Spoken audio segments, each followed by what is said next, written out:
the absolutely gigantic ears. Each ear is larger than his head. That's a choice. I think you could have very easily done them at half the size, and they would have been just as effective as the size they are now at getting the message across about the character.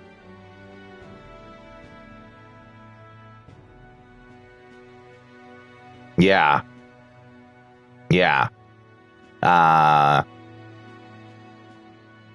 In fact, I don't know how well you can see it, but where there's like swirls inside of his ear, and where that first prominent swirl is, that curves about halfway down the ear, that's where I would do it.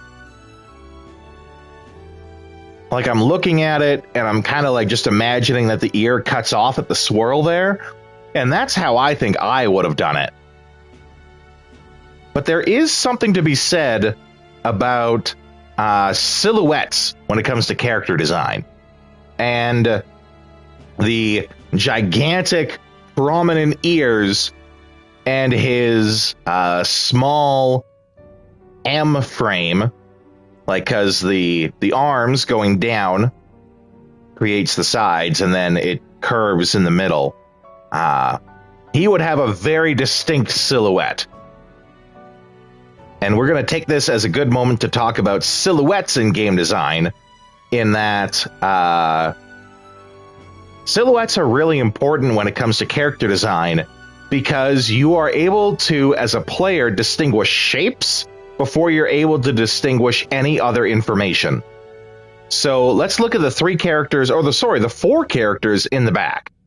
If you were to see them as silhouettes and not with their color, detail, and design, it would be a little hard to distinguish which one of them was the strong one in the group, right? Because they all have more or less the same frame. I would argue the quote-unquote strong one in the group is actually the medium-sized character with Hulkengrad. But if we were to just look at a silhouette, we would see that they're all, normal to skinny-framed people, and thus it would be kind of hard to see which one is the strong one in the group.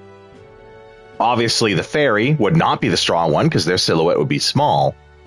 And this is assuming that we cannot see the silhouette of their weapons, just the character. They all have a very similar silhouette, whereas Heismay has a different silhouette altogether, but because he's smaller than them, we would instantly process that he must be faster than them.